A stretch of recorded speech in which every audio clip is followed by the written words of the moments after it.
Olá, meu nome é Gabriel e hoje eu vou falar um pouco sobre o meu projeto de iniciação científica denominado Desenvolvimento de Andador com Suporte de Peso para avaliação de exoesqueletos de membro inferior, orientado pelo professor Adriano Siqueira. Dentro do contexto da pesquisa, vale ressaltar que no começo do século, algumas tecnologias de assistência e reabilitação do caminhar começaram a surgir. Assim, surgiram os exoesqueletos de membros inferiores, que se dividem principalmente em dois ramos, os exoesqueletos de assistência e os exoesqueletos de reabilitação. Os exoesqueletos de assistência são usados em pessoas rígidas para melhorar a capacidade humana, como, por exemplo, carregar maiores cargas ou aumentar a velocidade ou força da pessoa. Já em pessoas que sofreram algum tipo de lesão medular completa, os exoesqueletos de assistência são utilizados no dia a dia, para que a pessoa possa caminhar. Já os exoesqueletos de reabilitação, eles são utilizados apenas como forma de terapia, e é dentro desse contexto que a nossa pesquisa se desenvolve. Assim, no Laboratório de Reabilitação e Robótica da Escola de Engenharia de São Carlos, existe o exoesqueleto Exotal, que é um exoesqueleto modular e era sustentado por um sistema de suporte de peso. Entretanto, esse sistema de suporte de peso, ele tinha alguns problemas. Gerava desconforto no usuário, não possibilitava a compensação de peso e gerava alguns erros nos dados de controle.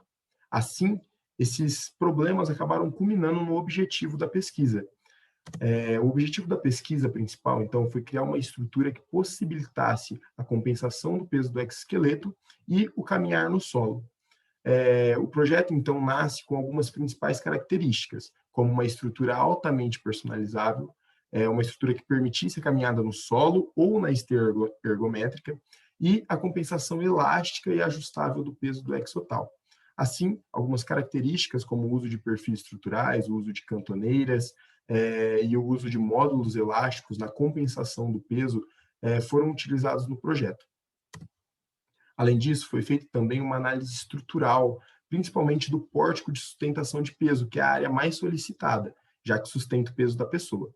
A tensão máxima encontrada não passou dos 30 megapascal, o que mostra a robustez estrutural do projeto, já que a tensão de escoamento e de ruptura ficam na ordem dos 180, 150 megapascal, com a fonte da MATWEB, né, do alumínio 6063T5.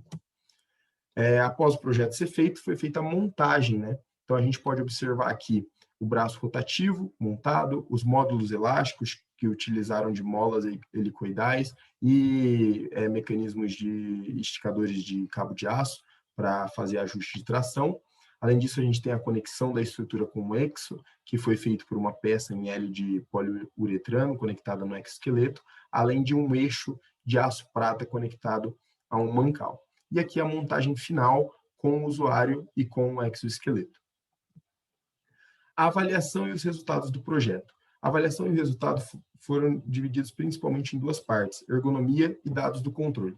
Na parte de ergonomia, os usuários, 4 usuários, responderam um questionário feito principalmente visando avaliar questões ergonômicas. Essas perguntas, então, foram acessibilidade da estrutura, conforto no posicionamento das mãos, tamanho e facilidade da movimentação da estrutura, sustentação de peso do exotal e nível de dor ou desconforto.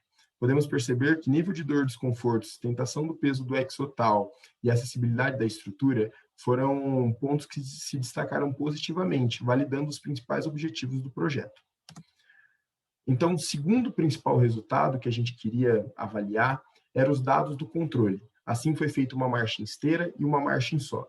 Para a marcha em esteira, a gente pode observar que a velocidade captada no motor, que estava no joelho direito do usuário, a gente percebe que os dados de velocidade são bem menores na estrutura atual do que na estrutura anterior, demonstrando bem essa compensação do peso do exoesqueleto, que não é passado para os dados do controle, não resultando, então, em uma terapia pouco eficiente. Bem como o torque, acontece a mesma coisa, já que é relacionado com a velocidade do motor, e o ângulo do joelho também é um ângulo menor e mais realista devido à diminuição do escorregamento. Para a marcha em solo, a gente pode perceber, apesar de não ter uma outra estrutura comparativa, mas a gente pode perceber que é facilmente caracterizada a marcha do paciente em solo, né, já que a gente percebe picos e valores bastante constantes. Então, a gente pode concluir que o projeto apresentou dados bastante consistentes e que os principais objetivos foram cumpridos. Obrigado.